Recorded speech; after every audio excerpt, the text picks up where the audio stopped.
Hospital के basement में Jamie की सांसें थम गई थी। वो भी अपनी दिमागी क्षमता बढ़ाने के इरादे से फ्लैट लाइनिंग में जा चुका था। जेमी बाइक पर एक लड़की के साथ सफर कर रहा था। उसका मन खुशी और उत्साह से भर आया था। वहीं असली दुनिया में रे भी अपने दोस्तों की मदद करने वापस आ गया, क्योंकि जेमी ने फ्लैट लाइनिंग में जाने से पहले उसे एक्सपेरिमेंट में शामिल होने की गुजारिश की थी। फ्लैट लाइनिंग में वो लड़की जेमी को एक सुनसान पड़े शहर के बीच ले आई। तभी जेमी को किसी बच्चे की चीखने और रोने की आवाज सुनाई दी। उस लड़की ने एक घर की ओर इशारा किया और वो हवा में कहीं गायब हो गई। जेमी उसका इशारा समझने की कोशिश करता, उससे पहले ही रे और उसके दोस्तों ने मिलकर जेमी को वापस जिंदा कर दिया। इस तरह उन्होंने एक और सफल फ्लैट लाइनिंग एक्सपेरिमेंट को अंजाम दिया। बस फिर क्या था, इस कामयाबी के बाद वे लोग जश्न और शराब के नशे में डूब गए। इसी तरह उनकी रात मस्ती मजाक करते हुए गुजर गई।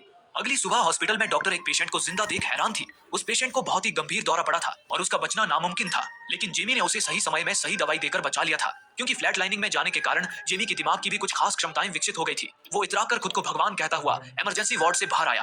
तभी मार्लो ने नोटिस किया कि कोर्टनी और जेमी दिमाग की अलग अलग क्षमता का इस्तेमाल कर रहे थे। जहां कोर्टनी अपनी पुरानी से पुरानी यादों को आसानी से याद कर सकती थी, तो वहीं जेमी बिना ज्यादा सोच विचार किए कोई भी निर्णय सटीकता से ले सकता था। अपने दिमाग की खूबियां जानकर जेमी का मन उत्साह से भर आया। तभी उसके दोस्तों के वहां से जाते ही जेमी को अचानक एक लड़की सड़क के बीचों बीच खड़ी उसे घूरती हुई नजर आई। ये वही लड़की थी जिसे जेमी ने अपने फ्लैट लाइनिंग के दौरान देखा था। इतने में ही एक नर्स ने जेमी को एक इमरजेंसी केस के लिए बुलाया। जेमी जैसे ही उसकी तरफ मुड़ा, तभी अचानक वो लड़की वहां से गायब हो गई। ये देखकर जेमी को आश्चर्य तो हुआ, पर वो उसे केवल मन का वहम मानकर अपने काम पर चला गया। अब फ्लैट लाइनिंग एक्सपीरियंस करने की अगली बारी मार्लो की थी। आधी रात के वक्त सारे लोग बेसमेंट में तैयार थे, लेकिन सोफिया अब तक वहां नहीं आई थी। दरअसल जब सोफिया घर से निकल रही थी, तभी उसकी मां ने उसे पढ़ाई करने के लिए जबरदस्ती घर पर ही रोक लिया था। इसलिए उन लोगों ने सोफिया के बिना ही फ्लैट लाइनिंग की प्रोसेस शुरू कर दी।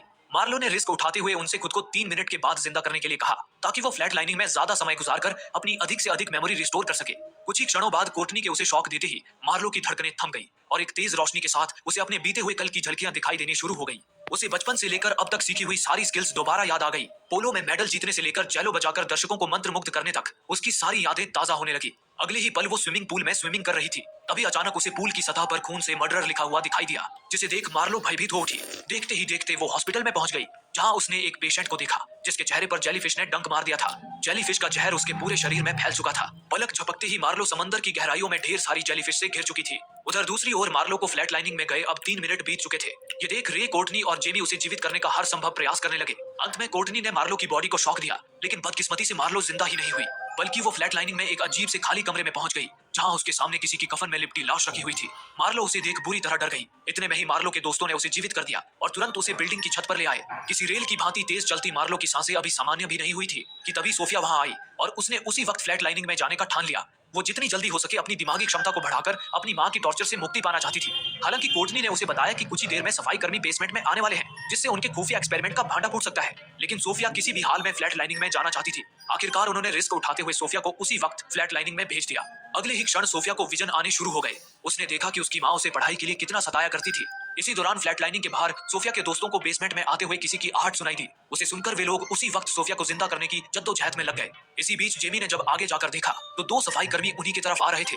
अब मुसीबत उनके गले पड़ चुकी थी। दूसरी ओर फ्लैट लाइनिंग में सोफिया अपने स्कूल की उस बीती घटना को नहीं देख रही थी, बात जब इरीना नाम की एक लड़की ने एग्जाम में मैं तो टॉप किया बच्चे था बोलत और सोफिया रहा सेकंड आई चिल्लाता। थी। सोफिया को उससे जलन होने लगी थी, इसलिए सोफिया ने इरीना के फोन को हैक करके उसकी निर्वस्त्र तस्वीरें पूरे क्लास में शेयर कर दी, जिससे इरीना को काफी शर्मिंदगी का सामना करना पड़ा था। इसी बीच फ्लैट लाइनिंग के बाहर जेमी ने सफाई कर्मियों का ध्यान भटकाने के लिए फायर अलार्म शुरू कर दिया। इतने में ही कोर्टनी ने सोफिया की बॉडी को शॉक दिया, जिसके बाद फ्लैट लाइनिंग में अचानक सोफिया को इरीना की गुस्से से भरी भयानक शक्ल दिखी और इसी के साथ वो जिंदा हो गई। सोफिया के दोस्त तुरंत उसे लेकर पार्किंग में पहुंचे और मार्लो की कार में वहां से भागने लगे। रास्ते में जेमी ने भी उन्हें ज्वाइन कर लिया। वे लोग गार्ड से बचते हुए बैरिकेड तोड़कर हॉस्पिटल से भाग निकले। अपनी सफलता का जश्न मनाने वे सीधे एक रेव पार्टी में जा पहुंचे। फ्लैट लाइनिंग को अपनी जिंदगी की सबसे बड़ी कामयाबी मान चुके उन 5 दोस्तों की खुशी 7वें आसमान पर थी, पर उन्हें क्या पता था कि ये कामयाबी ही एक अभिशाप बनकर उनकी जिंदगी में जहर घोलने वाली थी। डांस करते करते अचानक कोर्टनी को वहां उसकी बहन टेसा की एक झलक दिखी। कोर्टनी उसका पीछा करने लगी, लेकिन थोड़ा आगे जाते ही एकाएक टेसा उसकी नजरों से ओझल हो गई। अगले ही पल रात ढलकर वहां दिन निकल आया और कोर्टनी ने खुद को उस जगह पर बिल्कुल अकेला पाया। कोर्टनी ने अपने सामने अपनी 9 साल पहले क्रैश हो चुकी कार को देखा। वो दबे पांव उस कार की तरफ बढ़ी और जैसे ही खिड़की के अंदर झांक कर देखा, तो उसे टेसा की पानी में डूबी हुई लाश दिखाई दी। तभी डरकर कोर्टनी पीछे हट गई और एक बार फिर पार्टी की चकाचौंध में आ गई। इस खौफनाक घटना ने कोर्टनी के दिमाग को झिझोड़ कर रख दिया था। वो उसी वक्त पार्टी छोड़कर भाग खड़ी हुई। उधर दूसरी ओर सोफिया को फ्लैट लाइनिंग से लौटने के बाद तीव्र कामोत्तेजना का एहसास होने लगा था। वो जेमी को अपने घर ले आई और अपनी मां की मौजूदगी में ही उसके साथ गुलछर्रे उड़ाने लगी। सारी कसर निकल जाने के बाद जेमी सोफिया की मॉम को हेलो बोलकर अपने घर चला गया। उसके बाद सोफिया ने अपनी चिड़ी हुई मां को साफ बता दिया कि वो अब 25 साल की हो चुकी है और अपनी जिंदगी अपने बलबूते पर जी सकती है। ये सुनकर उसकी मां भी निशब्द रह गई। इसी दौरान दूसरी ओर रे मार्लो को उसके घर छोड़ने आया था।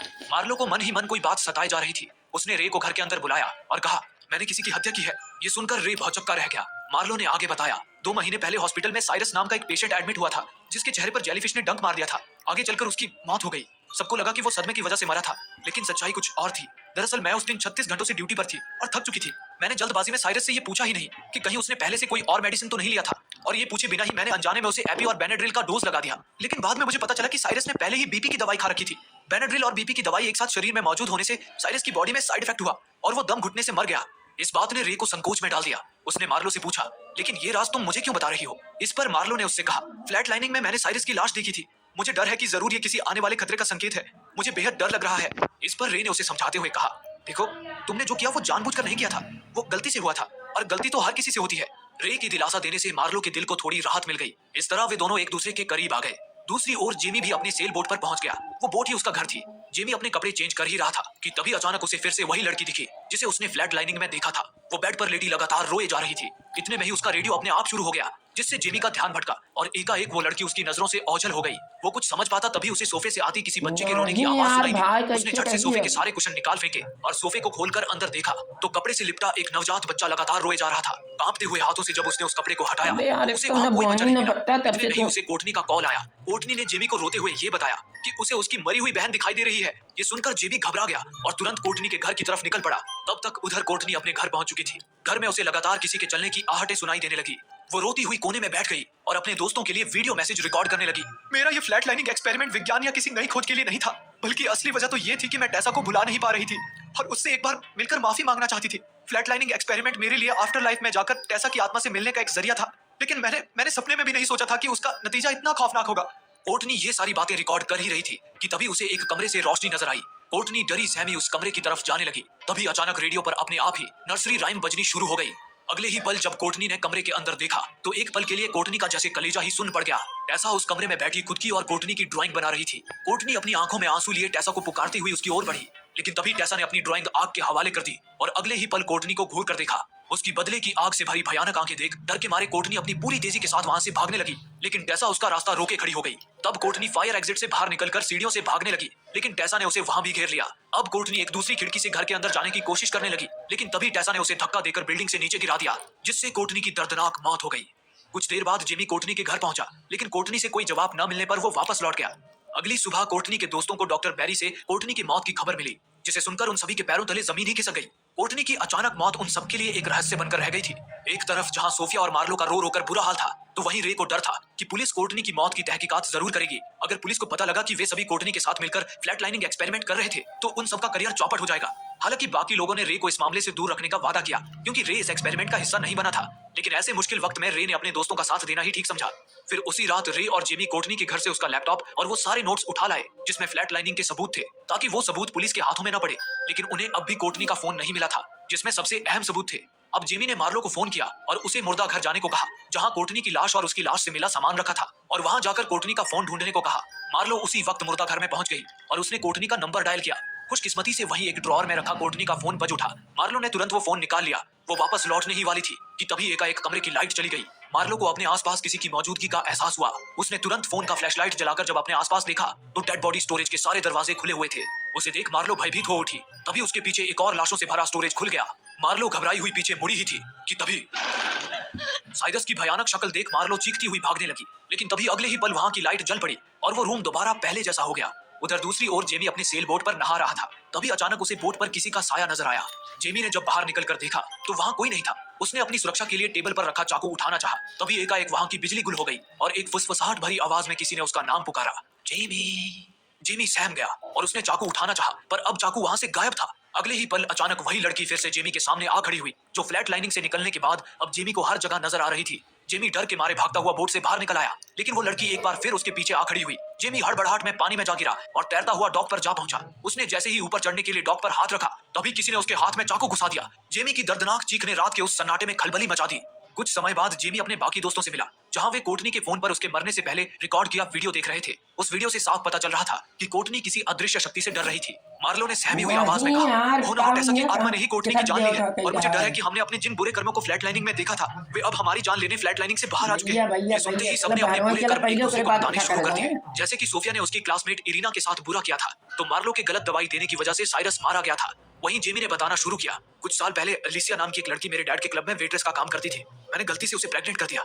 मैं उससे शादी नहीं करना चाहता था, इसलिए मैंने अलिसिया को पैसे देकर अबॉर्शन में उसकी मदद करनी चाहिए। लेकिन जब अलिसिया अबॉर्शन करने के लिए राजी नहीं हुई तो मैं उससे पीछा छुड़ाकर उससे दूर चला आया। मैंने फ्लैट लाइनिंग में अलिसिया को ही देखा था और अब अलिसिया किसी साय की तरह मेरा पीछा कर रही है। कुछ देर पहले उसी ने ही मेरे हाथ पर चाकू भी मारा। हालांकि रे को ये सारी घटनाएं केवल अंधविश्वास लग रही थी। उसने अपने दोस्तों को समझाया कि फ्लैट लाइनिंग की वजह से जेमी और मार्लो को हेलुसिनेशन होने लगे हैं, क्योंकि अलिसिया तो अभी मरी भी नहीं थी, तो फिर भला वो भूत कैसे बन सकती थी। और रही बात टेसा की, तो कोर्टनी को टेसा का दिखना भी केवल हेलुसिनेशन ही था। इस पर जेमी ने कहा, पहले मुझे भी ये हेलुसिनेशन ही लग रहे थे, लेकिन कोर्टनी के साथ जो हुआ उसके बाद मुझे यकीन हो गया है कि फ्लैट लाइनिंग की वजह से हमने शायद किसी अनजान शक्ति के धरती पर आने का रास्ता खोल दिया है, और वो अनजान शक्ति हमारे ऐसे कर्मों के रूप में आकर हमें मार रही है जिसके लिए हम खुद को दोषी मानते हैं। ये सुनकर वे सभी भयभीत उठे। उन्होंने तय किया कि इससे पहले किसी और की जान जाए, उन्हें पता लगाना होगा कि ये अनजान शक्ति आखिर है क्या जो उनका शिकार कर रही है। उस रात हॉस्पिटल में सोफिया लेक्चर खत्म करके जब क्लास से बाहर कॉरिडोर में आई तो उसने देखा कि वहां चारों ओर गुप्त सन्नाटा पसरा हुआ था। तभी कॉरिडोर के एक कोने से उसे लगातार फुसफुसाहट भरी आवाजें आने लगी।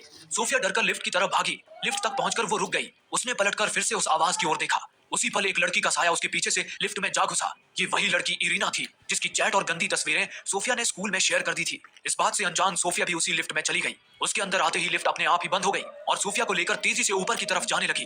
डर के मारे सोफिया के हाथ पैर कांपने लगे। तभी लिफ्ट एकाएक रुक गई और जब लिफ्ट का दरवाजा खुला तो सोफिया ने देखा कि वो उसी क्लास में पहुंच चुकी थी जहां कई साल पहले उसने इरीना का कंप्यूटर हैक करके उसे बदनाम किया था। उसे देख सोफिया का दिलो दिमाग सुन पड़ चुका था। इतने में ही लिफ्ट का दरवाजा बंद होने लगा और सोफिया डरकर जैसे ही पीछे हटी वो एकाएक लिफ्ट से बाहर निकल आई। उसने आसपास देखा तो वो उसी कॉरिडोर में थी, लेकिन इस बार उस कॉरिडोर में चहल पहल थी। अपने दोस्तों की तरह अब सोफिया भी सच और छलावे के जाल में उलझ चुकी थी। शाम को मार्लो जब अपने घर पहुंची तो रे वहां बैठा उसका इंतजार कर रहा था। दरअसल आज रे ने उस पेशेंट साइरस की ऑटोप्सी रिपोर्ट चेक की थी जो मार्लो की गलती की वजह से मर चुका था। लेकिन जब उसने वो रिपोर्ट देखी तो उसे पता चला कि मार्लो ने अपनी गलती छुपाने के लिए साइरस की वो रिपोर्ट बदल दी थी, जिसकी वजह से सबको लगा कि साइरस शॉक की वजह से मर गया। अब रे चाहता था कि मार्लो हॉस्पिटल के डीन को सच्चाई बताकर अपनी गलती का पश्चाताप करे। हो सकता है ऐसा करने पर उसे साइरस की बुरी यादों से छुटकारा मिल जाए। लेकिन मार्लो ने कहा कि वो एक मरे हुए इंसान के लिए अपने करियर को दांव पर नहीं लगाना चाहती। रे को मार्लो से ये सुनने की उम्मीद नहीं थी। वो नाराज होकर वहां से चला गया। मार्लो तो अपने फैसले पर अड़ी रही, लेकिन उसके विपरीत सोफिया और जेमी ने अपनी गलती का पश्चाताप करने का फैसला किया। सोफिया ने इरीना को ढूंढकर उससे माफी मांग ली। हालांकि इरीना उस पर गुस्सा तो थी, लेकिन उसने सोफिया को माफ कर दिया। जेमी ने मार्लो को भी अपनी गलती का पश्चाताप करने के लिए कहा और बताया कि अगर उनके दिल में किसी भी बात का पछतावा नहीं होगा तो शायद वे सुरक्षित रहेंगे। उसके बाद जेमी ने अलिसिया को ढूंढ निकाला। उसका बेटा अब बड़ा हो चुका था। जेमी ने अलिसिया से पूरे दिल से माफी मांगी और वो अपने बच्चे की पूरी जिम्मेदारी उठाने के लिए भी तैयार था। उसी रात मार्लो अपने कमरे में बैठी आफ्टर लाइफ पर रिसर्च कर रही थी। तब उसके सामने कफन में एक लाश रखी थी। मार्लो ने डरते हुए उस लाश से कफन हटाया तो वो साइरस की लाश थी। इसी के साथ वो उस भयानक सपने से जाग गई। जागते ही वो अपनी कार लेकर पूरी रफ्तार से कहीं जाने लगी। तभी अचानक साइरस मार्लो की कार के बैक सीट पर आ गया और एक प्लास्टिक से उसका दम घोटने लगा। इसी जद्दोजहद में मार्लो ने एक कैफे में ही कार घुसा दी, लेकिन अगले ही पल साइरस वहां से गायब हो गया। मार्लो घबराकर तुरंत वहां से भाग निकली। इसी दौरान उधर हॉस्पिटल में रे को मार्लो का मैसेज आया। मार्लो ने रे से माफी मांगते हुए कहा था कि वो सब कुछ ठीक करने जा रही है। वो मैसेज देख रे परेशान हो उठा और तो और अब मार्लो का फोन भी बंद आ रहा था। रे ने तुरंत जेमी और सोफिया को भी ये खबर कर दी और मार्लो को ढूंढने में लग गया। तभी रे को हॉस्पिटल की पार्किंग में मार्लो की कार दिखी। वो समझ गया कि मार्लो क्या करने वाली है। वो तुरंत बेसमेंट की तरफ भागा। इतने में ही सोफिया ने भी रे को ढूंढ लिया। वे दोनों जब बेसमेंट में पहुंचे तो देखा कि मार्लो फिर से फ्लैट लाइनिंग में जा चुकी थी। बदकिस्मती से उसे गुजरे हुए 4 मिनट बीत चुके थे। ये देख रे और सोफिया बेचैन हो उठे और मार्लो को जिंदा करने का हर संभव प्रयास करने लगे। वहीं मार्लो फ्लैट लाइनिंग में ये सोचकर साइरस के पास आ गई थी कि डीन को सच बताकर अपना करियर बर्बाद करने के बजाय अगर वो साइरस से ही माफी मांग लेगी तो उसके सिर से साइरस की मौत का बोझ उतर जाएगा। लेकिन साइरस पर उसकी माफी का कोई असर नहीं हुआ। उसने मार्लो की गर्दन ही दबोच ली और उसे मारने की कोशिश करने लगा। उधर दूसरी ओर अब जेमी भी बेसमेंट में पहुंच गया और रे और सोफिया के साथ मिलकर मार्लो को जिंदा करने की कोशिश करने लगा। इसी बीच फ्लैट लाइनिंग में साइरस मार्लो को बांधकर एक अंधेरे कमरे में ले गया और उसे पानी में डुबो दिया, जिससे मार्लो की सांसें रुक गई। वहीं दूसरी ओर मार्लो के दोस्त अब उसे जिंदा करने में नाकाम हो चुके थे। उन्होंने मार्लो को बचा पाने की सारी उम्मीदें खो दी थी, लेकिन रे मार्लो को किसी भी हाल में खोना नहीं चाहता था। उसने एक आखिरी कोशिश की। उसने मार्लो के सीने पर एड्रेनालिन का इंजेक्शन लगा दिया। एड्रेनालिन एक इमरजेंसी मेडिसिन है जो हार्ट अटैक के पेशेंट्स को दिल की धड़कन वापस लाने के लिए दी जाती है। इंजेक्शन लगाते ही फ्लैट लाइनिंग में मार्लो होश में आ गई और पानी से बाहर निकल आई, लेकिन अचानक कोई अनजान शक्ति मार्लो को अंधकार की ओर खींचने लगी। मार्लो अंधकार के छोर तक पहुंचने ही वाली थी कि तभी उसके सामने अचानक कोर्टनी प्रकट हो गई। कोर्टनी ने मार्लो को समझाया कि भले ही अनजाने में उससे साइरस की मौत हुई है, लेकिन उसे खुद को माफ करके आगे बढ़ना होगा। ये कहकर कोर्टनी एक रोशनी की ओर लौट गई। कोर्टनी की बात मानकर मार्लो ने अपने दिलो दिमाग से साइरस की हत्या का दोष मिटा दिया। इतने में ही दूसरी ओर रे के मार्लो की बॉडी को शॉक देते ही खुशकिस्मती से वो जीवित हो उठी। ये देख रे, जेमी और सोफिया की जान में जान आ गई। अब मार्लो, जेमी और सोफिया को भी यकीन हो गया कि जिसे वे भूत समझ रहे थे असल में वो उनका हेलुसिनेशन ही था। दरअसल फ्लैट लाइनिंग में जाने के बाद उनके दिमाग के जिन हिस्सों में बिजली चमकी थी वो हिस्से एक्टिवेट हो गए थे। इन हिस्सों में शामिल थे प्रीफ्रंटल कॉर्टेक्स, जिसके एक्टिवेट होते ही उनकी डिसीजन मेकिंग एबिलिटी बूस्ट हो गई। दूसरा हिस्सा था वेंट्रल टैगमेंटेड एरिया, जिसके एक्टिवेट होते ही उनकी पुरानी से पुरानी यादें भी ताजा होने लगी, जिनमें उनके बुरे कर्मों की यादें भी शामिल थी, वो यादें जिन्हें उन्होंने अपने अंदर दबाए रखा था। और तीसरा हिस्सा था एमिगडाला, जो हमारे इमोशन जैसे कि डर और एग्रेशन को कंट्रोल करता है। इस हिस्से के एक्टिवेट हो जाने से वो इमोशन भी बढ़ गए, जिसके फलस्वरूप उन्हें उनके बुरे कर्मों की यादें भूत के रूप में डराने लगी। पर अब जब उन्होंने प्रायश्चित करके इन बुरी यादों से छुटकारा पा लिया था, तो उनका हेलुसिनेशन भी खत्म हो गया। हालांकि कोर्टनी अंत तक खुद को टेसा की मौत के लिए माफ नहीं कर पाई थी, इसलिए टेसा का बुरा स्वरूप उसके दिलो दिमाग में इस कदर हावी हो गया था कि टेसा के हेलुसिनेशन ने कोर्टनी की जान ही ले ली। उस दिन के बाद मार्लो ने हॉस्पिटल के डीन को साइरस की मौत की सच्चाई बताकर अपनी गलती का पश्चाताप किया। हालांकि इससे मार्लो का करियर बर्बाद नहीं हुआ, बल्कि उसे नए सिरे से ट्रेनिंग करने का मौका मिला। उसके बाद उसने कोर्टनी का लैपटॉप नदी में फेंक कर फ्लैट लाइनिंग का आखिरी सबूत भी मिटा दिया। अंत में चारों दोस्त एक रेस्टोरेंट में मिले, जहां उन्होंने कोर्टनी की याद में जाम से जाम टकराए। अब उन सभी को ये बात समझ आ चुकी थी कि बुरे कर्म करके केवल माफी मांग लेना ही काफी नहीं है, बल्कि अपनी गलती का पश्चाताप करके खुद को माफ करने से ही बुरे कर्मों से छुटकारा पाया जा सकता है। दोस्तों, आप में से काफी लोगों का कहना है कि हमारे वीडियोस आप तक नहीं पहुंच पा रहे हैं,